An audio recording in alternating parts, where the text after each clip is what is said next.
اعوذ باللہ من الشیطان الرجیم بسم اللہ الرحمن الرحیم۔ شروع اللہ کے نام سے جو بڑا مہربان نہایت رحم کرنے والا ہے۔ قرب قیامت کا ایک ایسا فتنہ جس کا خوف اور دبدبا ہر زمانے میں پایا جاتا تھا۔ اس فتنے کا ذکر اگر صحابہ کرام کے مجلس میں ہونا شروع ہو جاتا تو زاروں قطار رونا شروع کر دیتے۔ اس فتنے سے اللہ تعالیٰ کی پناہ مانگتے۔ دوستو، آج کی اس ویڈیو میں آپ کو بتاؤں گا دنیا کے سب سے بڑے فتنے کی، یعنی کہ دجال کی۔ یہ دجال کون ہے اور دجال در حقیقت کس شخصیت کا نام ہے؟ دجال کی پیدائش کب ہوئی اور کیسے ہوئی؟ دجال کے ماں باپ کون ہیں؟ اور کیا حضور اکرم صلی اللہ علیہ وآلہ وسلم کے زمانے میں موجود تھا؟ دجال کیا ہے اور کب اس دنیا میں ظاہر ہوگا؟ دوستو، ان سارے سوالات کے جواب آج میں آپ کو اس ویڈیو میں دوں گا، لہٰذا آپ سے درخواست ہے کہ آپ نے ان ویڈیو کو پورا دیکھنا ہے، اور اگر آپ نے ہمارے چینل اسلامی واقعات کو سبسکرائب نہیں کیا تو جلدی سے سبسکرائب کر لیں اور بیل آئیکن کو دبانا بھی نہ بھولیں تاکہ ہماری نئی آنے والی ویڈیو سب سے پہلے آپ تک پہنچ سکے۔ تو چلو چلتے ہیں آج کی ہماری ویڈیو کی جانب۔ ہمارے نبی کریم صلی اللہ علیہ وآلہ وسلم نے فرمایا، قیامت اس وقت تک قائم نہیں ہوگی جب تک کہ دجال اس دنیا میں ظاہر نہیں ہو جاتا۔ دجال کی ظاہری نشانیاں اور شکل و صورت کے بارے میں نبی کریم صلی اللہ علیہ وآلہ وسلم نے فرمایا، دجال چھوٹے قد کا ہوگا اور وہ بد صورت ہوگا۔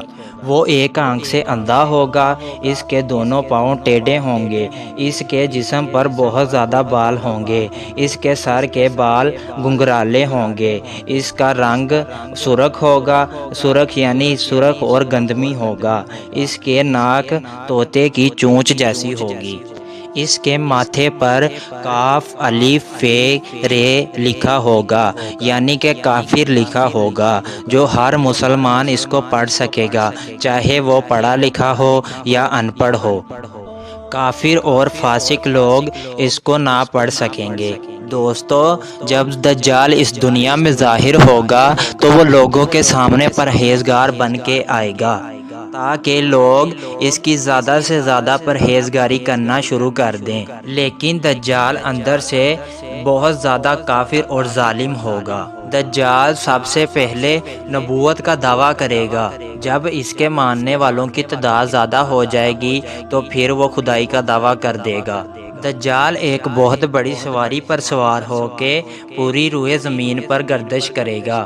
وہ سواری اتنی بڑی ہوگی کہ اس کے ایک آنکھ کا درمیانی فاصلہ 40 گز ہوگا۔ دوستو، دجال کے پاس بے شمار طاقت اور مال و دولت کے خزانے ہوں گے۔ اس روح زمین کی زیادہ تر نہروں پر اس کا قبضہ ہوگا، اس کی اجازت کے بغیر کوئی بھی پانی نہ پی سکے گا۔ جب دجال خدائی کا دعویٰ کرے گا تو جو اس کو ماننے سے انکار کرے گا وہ اسے قتل کر دے گا۔ دجال بجلی کی رفتار سے بھی زیادہ زمین پر گردش کرے گا۔ دوستو، دجال دنیا کے ہر کونے میں جائے گا، تمام کافر لوگ اور اسرائیلی لوگ اس کی حمایت کریں گے اور اس کی جماعت کے ساتھ شامل ہو جائیں گے، اور جو سچا مسلمان ہوگا وہ اس کو پہچان لے گا اور اس کو ماننے سے انکار کر دے گا۔ دجال پوری دنیا میں فتنہ پھیلانے کے بعد مکہ اور مدینہ کی طرف روانہ ہوگا۔ جب وہ مکہ میں داخل ہونے کی کوشش کرے گا تو اس کو روک دیا جائے گا۔ مکہ میں ذلیل و خوار ہونے کے بعد وہ مدینہ منورہ کی طرف روانہ ہوگا۔ اس وقت مدینہ منورہ کے 7 دروازے ہوں گے اور ہر دروازے پر اللہ تعالیٰ کے حکم سے ایک نگہبان فرشتہ کھڑا ہوگا، اور جو اللہ تعالیٰ کے حکم سے اس کو اندر داخل نہیں ہونے دے گا۔ اس وقت دجال مکہ اور مدینہ منورہ کے باہر کھڑے ہو کر ایک خوفناک چیخ مارے گا۔ اس وقت مکہ اور مدینہ منورہ کے اندر جو منافقین ہوں گے وہ اس کی آواز سن کر باہر نکل آئیں گے اور اس کے گروہ میں شامل ہو جائیں گے۔ دجال 40 دن تک دنیا میں رہے گا۔ اس کے بعد حضرت امام مہدی علیہ السلام اور حضرت عیسیٰ علیہ السلام کے ساتھ اس کا مقابلہ ہوگا۔ دجال کا لشکر مسلمانوں کے لشکر کے مقابلے میں زیادہ اور طاقتور ہوگا، پھر اس کے درمیان جنگ ہوگی، آخر کار دجالی ہار جائیں گے۔ دجال حضرت عیسیٰ علیہ السلام سے ڈرتے ہوئے فلسطین کی طرف بھاگے گا اور حضرت عیسیٰ علیہ السلام اس کا پیچھا کرتے ہوئے اس کو مقام احد پر پکڑ لیں گے اور اللہ تعالیٰ کے حکم سے اس کو قتل کر دیں گے۔ دوستو، اب بات کرتے ہیں دجال کون ہے اور اس کے ماں باپ کون ہیں۔ دجال کی پیدائش کے بارے میں مختلف روایات ملتی ہیں، جیسا کہ نبی کریم صلی اللہ علیہ وآلہ وسلم کے دور کی بات ہے کہ جب مسلمان مکہ سے مدینہ کی طرف ہجرت کر رہے تھے، انہی دنوں ایک یہودی عورت نے ایک بچے کو جنم دیا جو کہ بہت ہی عجیب و غریب تھا، اور یہ بچہ مدینے کے بچوں کے ساتھ کھیلتا تھا، اور یہ بچہ پیدائشی کانا تھا، اور آہستہ آہستہ یہ بچہ مدینے میں مشہور ہونے لگ گیا، اور اس کے بعد اس بچے نے مدینے کے اندر وحی نازل ہونے کا دعویٰ کر دیا۔ اس کی ماں کو جب اس بات کا علم ہوا تو اس کی ماں نے حضور اکرم صلی اللہ علیہ وآلہ وسلم کی خدمت میں حاضر ہوئی اور فرمایا یہ بچہ بہت ہی عجیب و غریب ہے، آپ اس کا معائنہ کریں کہ یہ کیا کر رہا ہے۔ ایک دن آپ صلی اللہ علیہ وآلہ وسلم صحابہ اکرام کے ساتھ اس بچے کے گھر اس کا معائنہ کرنے کے لیے گئے، تو راستے میں آپ صلی اللہ علیہ وآلہ وسلم نے اس بچے کو انصاری بچوں کے ساتھ کھیلتے ہوئے دیکھا۔ اس بچے کا نام ابن سیاد تھا۔ اس وقت آپ صلی اللہ علیہ وآلہ وسلم کے ساتھ دیگر صحابہ اکرام اور حضرت عمر فاروق بھی تھے۔ ابن سیاد اس وقت بالغ ہونے کے قریب تھا۔ آپ صلی اللہ علیہ وآلہ وسلم اس کے قریب گئے لیکن اس کو پتہ نہ چلا، تو آپ صلی اللہ علیہ وآلہ وسلم نے اس کے کندھے کے اوپر ضرب لگائی اور آپ صلی اللہ علیہ وآلہ وسلم نے اس سے کہا کہ کیا تم گواہی دیتے ہو کہ میں اللہ تعالیٰ کا آخری رسول ہوں؟ ابن سیاد نے آپ صلی اللہ علیہ وآلہ وسلم کی طرف دیکھا اور فرمایا میں گواہی دیتا ہوں کہ آپ اللہ تعالیٰ کے رسول ہیں۔ ابن سیاد نے آپ صلی اللہ علیہ وآلہ وسلم سے کہا کہ کیا آپ گواہی دیتے ہیں کہ میں اللہ تعالیٰ کا رسول ہوں؟ تو آپ صلی اللہ علیہ وآلہ وسلم نے ابن سیاد کو چھوڑ دیا اور فرمایا میں اللہ اور اس کے رسولوں پر ایمان لایا۔ اس کے بعد آپ صلی اللہ علیہ وآلہ وسلم نے ابن سیاد سے پوچھا کہ تو کیا دیکھ رہا ہے؟ اس نے کہا کہ میں سمندر پر عرش دیکھتا ہوں۔ اس وقت آپ صلی اللہ علیہ وآلہ وسلم نے فرمایا کہ وہ ابلیس کی چال ہے۔ اس وقت ابن سیاد نے آپ صلی اللہ علیہ وآلہ وسلم کو بتایا کہ میرے پاس سچی اور جھوٹی خبریں آتی ہیں۔ یہ بات سن کر آپ صلی اللہ علیہ وآلہ وسلم نے فرمایا کچھ تو تیرا معاملہ الٹ ہے۔ پھر آپ صلی اللہ علیہ وآلہ وسلم نے ابن سیاد سے فرمایا کہ میں نے تیرے لیے ایک چیز چھپانے والی چھپائی ہے۔ دراصل اس وقت آپ صلی اللہ علیہ وآلہ وسلم نے اپنے دل کے اندر ایک لفظ دخان سوچا تھا، تو ابن سیاد آپ صلی اللہ علیہ وآلہ وسلم سے کہنے لگا کہ آپ نے جو دل کے اندر چیز چھپائی ہے وہ لفظ دکھ ہے۔ تو آپ صلی اللہ علیہ وسلم نے اس وقت فرمایا ذلیل ہو جا، تیری قدرت بڑھ نہیں سکتی۔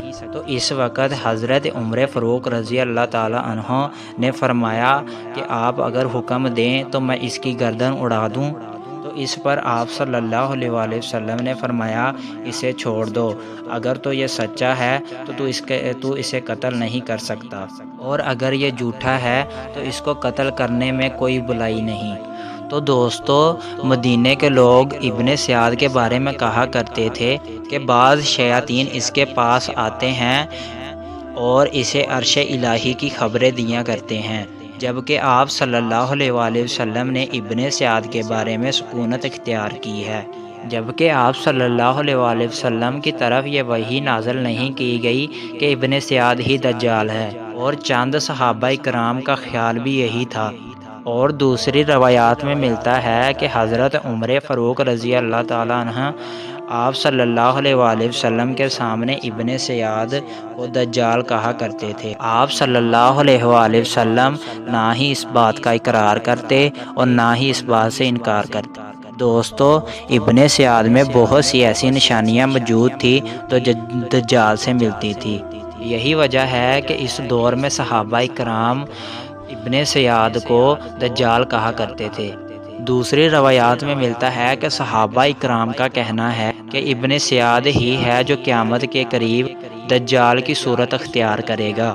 حضرت ابو سعید خدری رضی اللہ تعالیٰ عنہ بیان کرتے ہیں کہ ابن سیاد مجھ سے کہنے لگا کہ میں دجال کے ماں باپ کو بھی جانتا ہوں اور دجال کو بھی جانتا ہوں۔ اس وقت حضرت ابو سعید خدری رضی اللہ تعالیٰ عنہ نے ابن سیاد سے کہا کہ کیا تو پسند کرتا ہے کہ تو ہی دجال ہو؟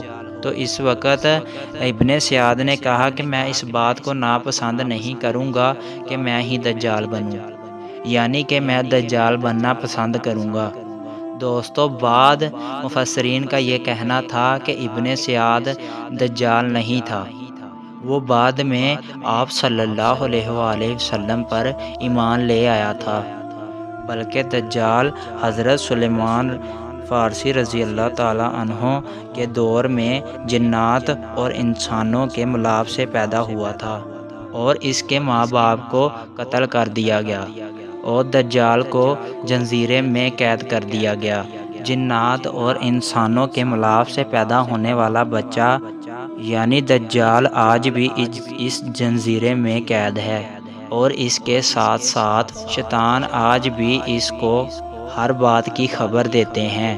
دجال کی پیدائش کے بارے میں حضرت امام زرکاری رحمۃ اللہ علیہ بیان کرتے ہیں کہ دجال وہ فتنہ ہے کہ جس کو اللہ تعالیٰ نے اس وقت پیدا کیا جب حضرت آدم علیہ السلام کو جنت سے نکالا گیا اور دجال کو بنا ماں باپ کے پیدا کیا۔